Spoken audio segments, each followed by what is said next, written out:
everyone. Welcome to This Day. It is Saturday and it's October 21st. On our show today, we have 90 Plus study by Dana Grenia, and she is great. She was one of the co-investigators for the 90 Plus study. She's going to tell us all about it and all the great information that they learned studying, of course, people over 90 years old for about 10 years.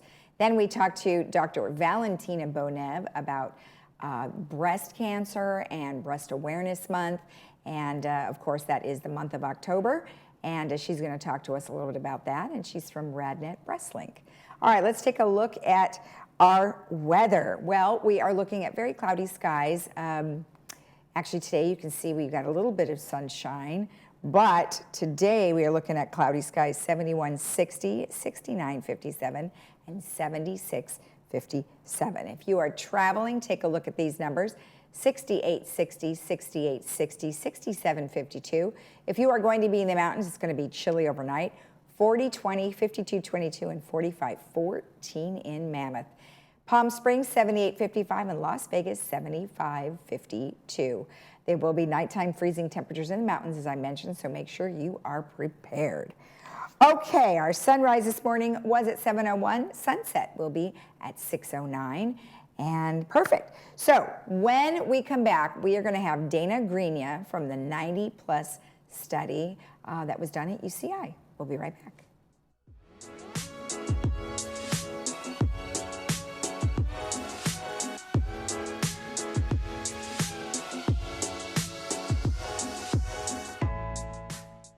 Looking for a change of scenery? You don't have to play golf to enjoy all that 19 Restaurant and Lounge has to offer. From a delicious breakfast menu to our delectable lunch and dinner specials. At 19 Restaurant and Lounge, there is something for everyone.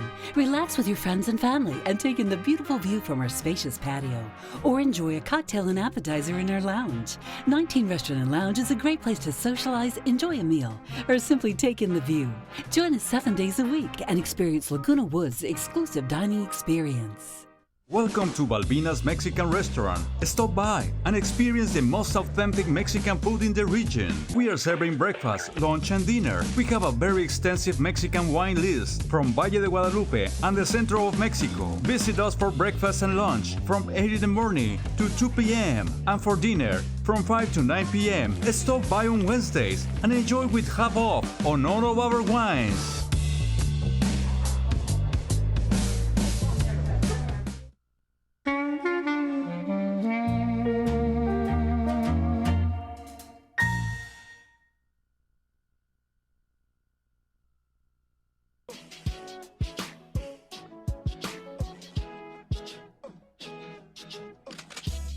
Welcome back. Well, today I am joined by Dana Grenia, who is here on behalf of the 90 Plus study, where many of our villagers were participants. How are you? I'm fine, thank you. How are you? Good. I'm so glad that you were able to come in. We actually had showed up at your presentation and saw it, and I was just so impressed by how many seniors you had at the presentation. Oh, we had so many locals. It was wonderful. And even 2 came from Los Angeles to come down to see us, because we do travel outside of Orange County to see participants. Yeah. So it was really great. It was great. And there was one gal who I think was, I know she was over 100. I don't remember her exact, but she came and did the study too. Yes, she was 103. So we had, I think, 4 people there over 100 centenarians. So. Just amazing. Yes. Well, let's talk about what the 90 Plus study is.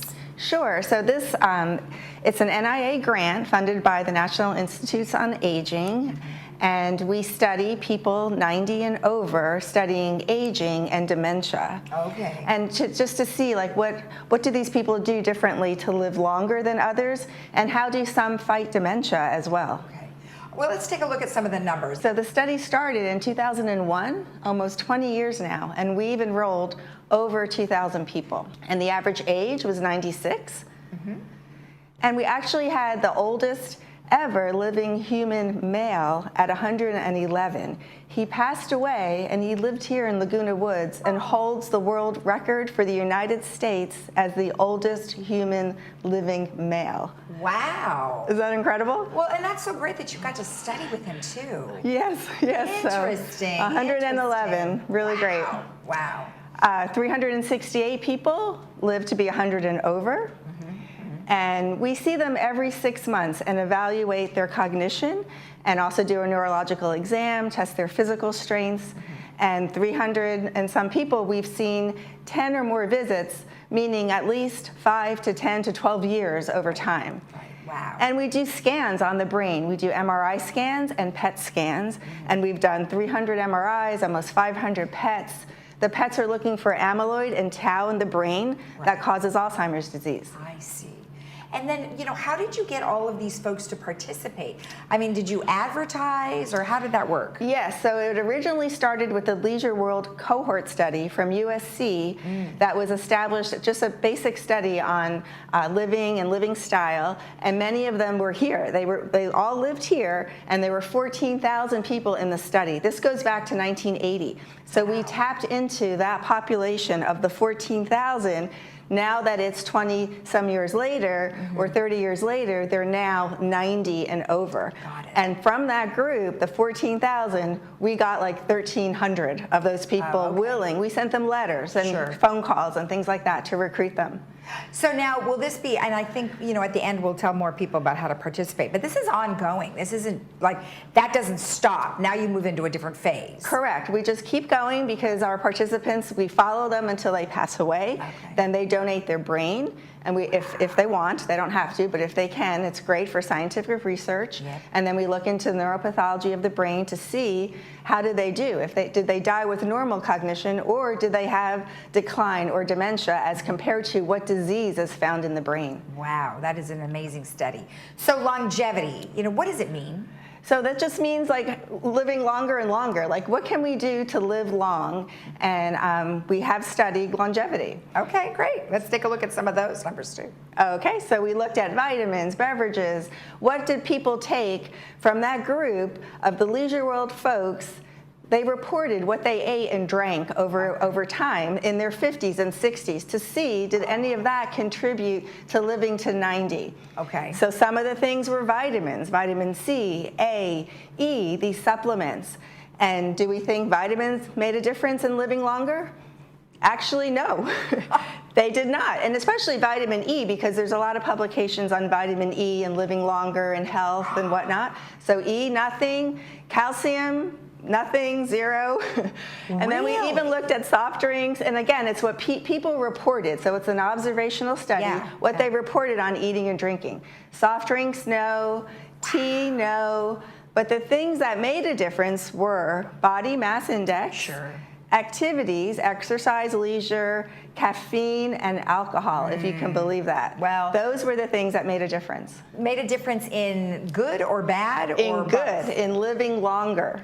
So you're saying by this study that it was okay to have caffeine, it was okay to have alcohol, of course, in moderation, because obviously you're going to hurt your liver and other parts of your body. That's right. So with the coffee, we found 2 cups of caffeine a day was related to living longer as compared to those that didn't drink coffee. As far as the alcohol, 2 glasses of alcohol, beer, wine, or hard, whatever, also contributed. Those people that reported 2 glasses a day live longer than those that reported none or that abstained. Now, of course, we don't tell people to start drinking or anything like that, but that's what was shown. And of course, the others, exercise and leisure activities, keeping your mind occupied and your body with exercise.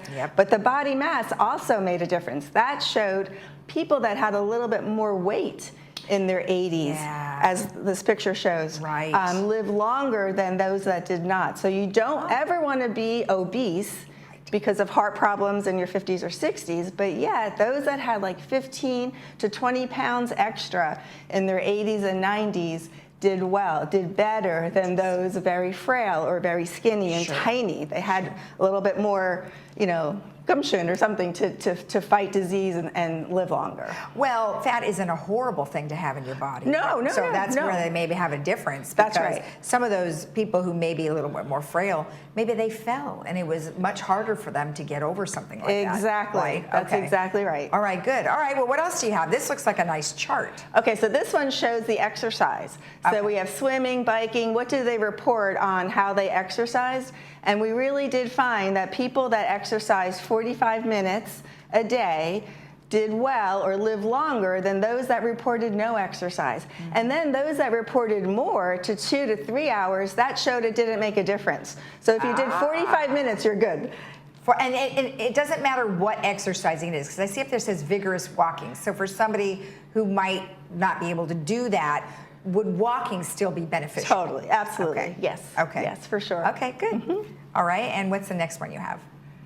I think the other, okay, so here's sightseeing, gardening, reading. These were the things that would stimulate our minds, stimulate the brain, puzzles, and that too, those that participated in doing so 2 to 3 hours in a day live longer than those that abstained or did nothing, which is unusual. But again, you want to do things to keep busy, and of course you don't want to be depressed. You want to socialize and be with others, and whether it be in the theater or concerts or reading on your own, it's all good. And you're still keeping yourself, like you said, busy, but most importantly, you're making sure that that brain is intact. That's now, right. I want to just touch a little bit about what you said about alcohol and caffeine. So we can have a little bit, and as you say here, just like what you were saying, is that amazingly equivalent to 2 cups of coffee a day, reduction in mortality of 10%. Yes.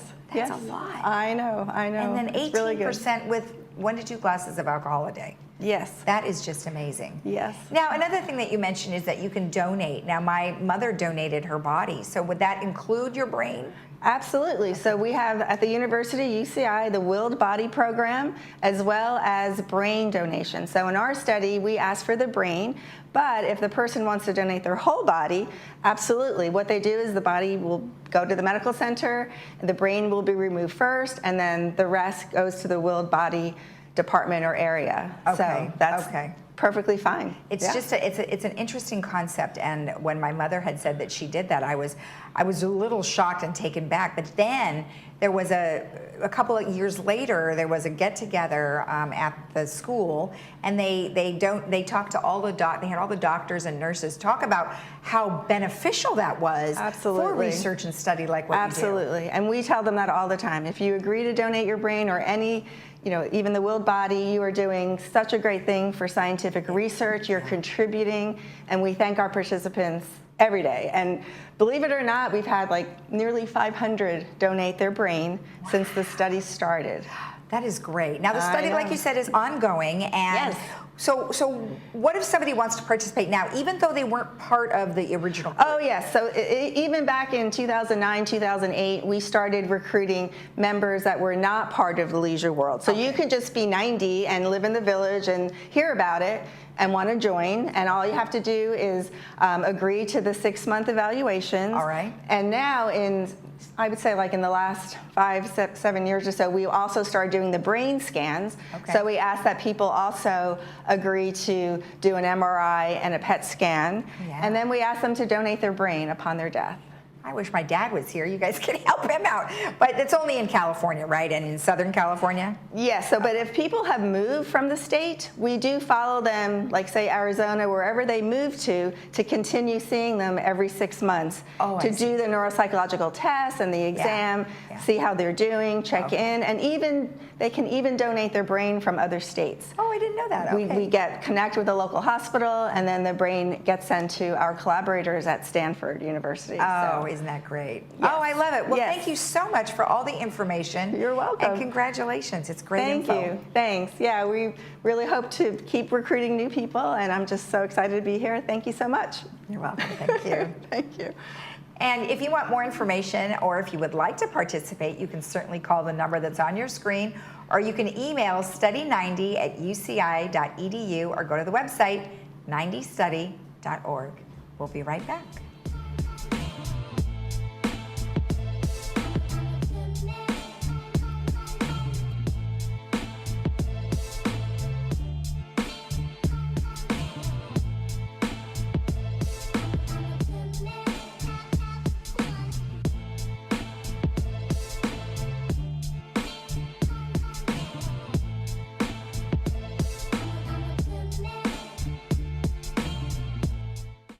is RadNet? You've probably heard our name and seen our commercials, but you still might not know who we are. RadNet is the largest provider of outpatient imaging services in the United States, with over 8,000 employees and almost 400 imaging centers in 7 states. Likely, if you have had diagnostic imaging, you have experienced RadNet's high-quality, cost-effective imaging services. With 35 years of expertise, RadNet is leading into the future with advanced technology and the very latest AI technology. We are positioned for the future of healthcare. RadNet, leading radiology forward.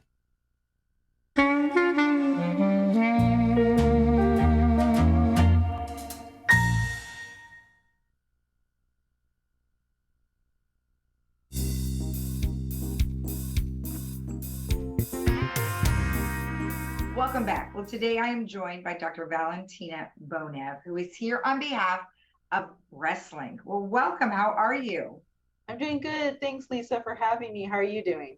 Really good, really good. Nice to see you. Now, I know, of course, well, I'm going to mention it, Breast Cancer Awareness Month, which is great because we always have to remind our viewers it is very important to do your self-checks and, of course, mammograms. But with that said, give me a little thought on, what you guys are trying to relay to your patients. October is a really exciting month for me personally as a breast surgeon because, like you said, it's Breast Cancer Awareness Month. So it's all about educating the public, making sure people are coming in to get their mammograms, see their doctor as well to do the breast exam. So just getting an annual mammogram isn't enough. It's also getting that breast exam and then explaining to patients how to do a breast exam at home. And we recommend doing that once a month as well.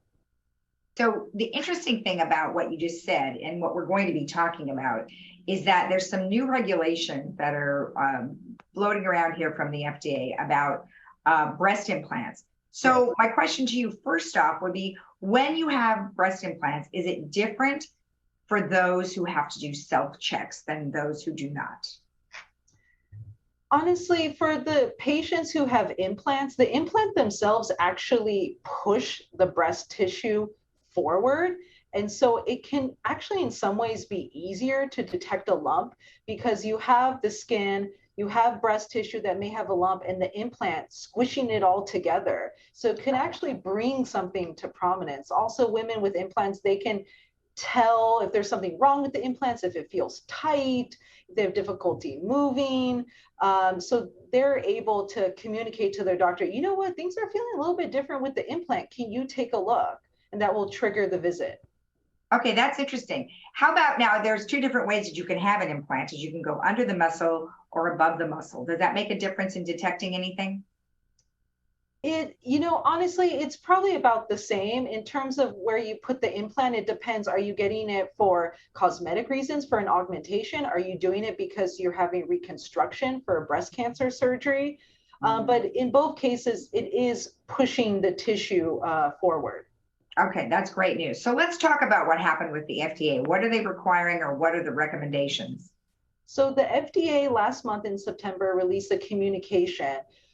They have new evidence that there have been reports of cancers that we didn't really know about before in women who had breast implants. So these are actually only a small number of cases, a couple of dozen, but still enough new evidence for the FDA to bring this communication out so women are aware. So these are women who had breast implants placed for augmentation, cosmetic reasons, or reconstruction reasons, like because they had a breast cancer. And we've known that there are certain type of implants from a specific company that makes textured implants that were recalled a couple of years ago. And that was associated with a special type of lymphoma called anaplastic large cell lymphoma. We now know that there's other lymphomas associated with all the different types of implants. It doesn't matter if it's from a certain company or if they're textured or not. And we've also have evidence that there are women who have squamous cell cancer. So squamous cell cancer, something you see on the skin. This is now being formed in the capsule that surrounds the implant. The capsule is a pocket that forms from inflammation and scar tissue after the surgery, which is common. That is a normal response to the body. But detecting these cancers, this is new. So the FDA wanted to bring that forward to the public so that we are aware as physicians, and then patients, so that they can decide, well, should I get the implant? What are the risks and benefits? And then should they notice something different or feel something different in the future, they need to come to their doctor and let us know so we can investigate. Is it just some scar tissue, or is it actually a lymphoma or squamous cell carcinoma? Now, when it comes to, you mentioned their doctor, we're talking about their doctor that does the Breast like exam. yearly, like their OBGYN, right? Yeah, it could be their family medicine doctor, their internal medicine, their gynecologist, whoever is doing the breast exam. But they could also be following up with a breast specialist, myself, I'm a breast surgeon, or their plastic surgeon who placed the implants. But some of these women are developing these symptoms years after they've had the implants placed. So they're probably not seeing that plastic surgeon. So as long as they go to whoever their healthcare provider is, so they can trigger that visit and consult if a breast specialist needs to be seen and examine them. Okay, so now the exam, okay, so if it's in early stages though, the exam may not show up, or you may not be able to detect anything unless you have a mammogram. Actually, with early stages, it will often present as swelling, pain, even a lump, and that's still early stages. Okay. But mammogram or ultrasound can also incidentally pick up swelling that's maybe deeper in the tissue that's not noticeable on exam, and it could be behind the implant. So it can, like you said, be detected on imaging as well. Okay, good. But they don't necessarily have to have a mammogram. You could potentially find it with an ultrasound. Right. Okay. Oh, well, that's really good news. I mean, how unfortunate. I mean, here we have so many people who would like to have breast implants for whatever the reason is that this is happening. Do they know what's causing it? Is it the body rejecting the implants? It's not clear yet. And again, we only have a few dozen cases. I expect more will be reported in the future as we're more aware of this.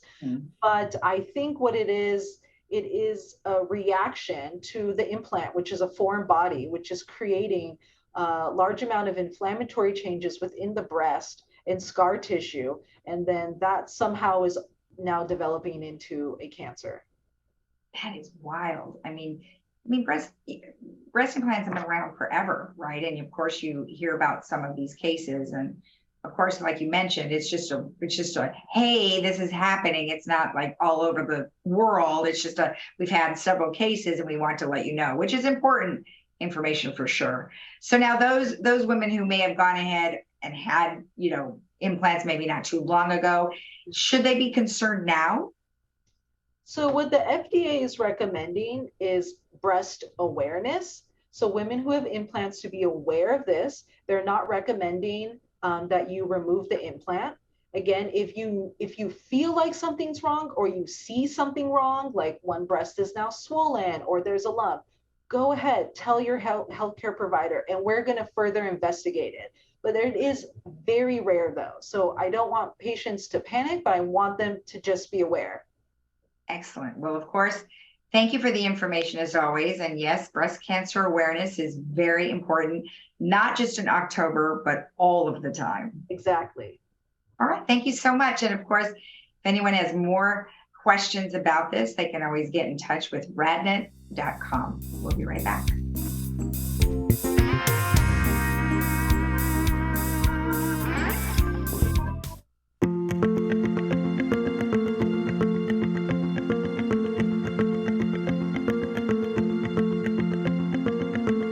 We now know with certainty that starting screening mammograms at age 40 and repeating them yearly has the potential to save thousands of lives every year. In patients with no risk factors, they should start annual mammography at age 40. The Society of Breast Imaging, the American College of Radiology, the American College of OBGYN. Okay. Their guidelines are that an average risk woman begin screening mammogram at age 40. Right now, it's a very confusing time, not only for patients, but for providers, because multiple different organizations are making different recommendations. Right now, it seems as though the most general gist is women should start screening in their 50s if they're at average risk. But a lot of women are not average risk. They've delayed childbearing, till they're later in life, so that places them at increased risk. Or they've had biopsies that, show atypia, they have family history. So if they're not at risk, they really should start screening earlier on, like at age 40. Women should begin their annual mammograms starting at the age of 40. Well, early detection is key, and we recommend at BreastLink to get mammograms starting at age 40 for patients without significant risk factors for breast cancer, which is in line with the American College of Radiology, Society of Breast Imaging, the Mayo Clinic, and the American Council for Obstetrics and Gynecology. There's so many controversies, and women are so confused. Even the doctors are confused. The biggest one that comes out right now is this 40, not 50 argument. The government committee is telling women to start mammograms at age 50. We know starting at age 40 saves thousands of lives, and yet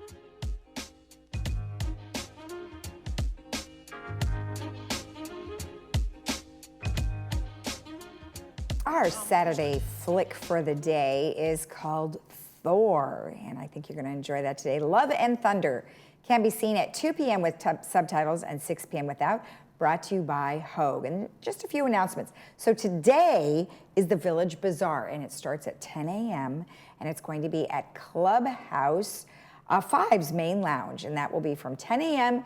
to 2 p.m., so you're going to want to check out all the artisan stuff and also maybe get your hands on some early Christmas presents. Also today, but later this afternoon, is the Halloween Hoedown over at the Equestrian Center. So you can participate at that from 4 to 7. Of course, it's at the Equestrian Center. It is free, and they're going to have a great concert, and they're going to have food trucks, games, inflatables, and more. So check that out this afternoon. Then on Monday, we have Oktoberfest.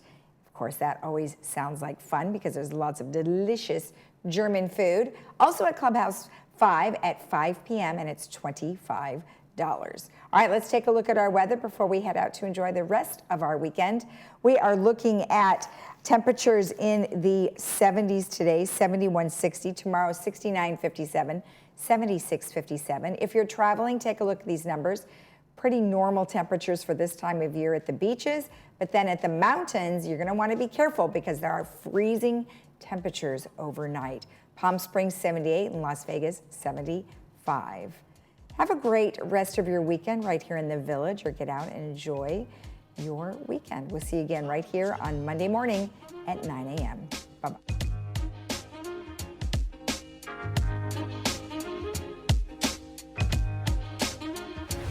Mama used to.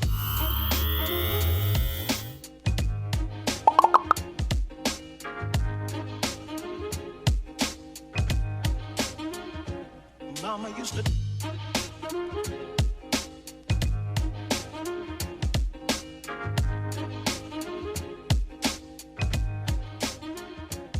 Mama used to.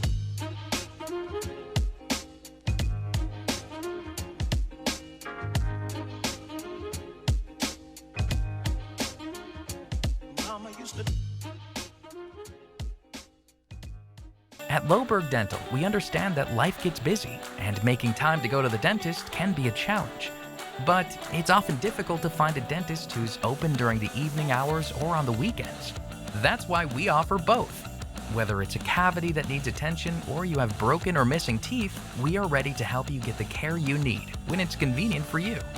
Visit drlohberg.com today to make an appointment and get your first exam and set of x-rays free without insurance.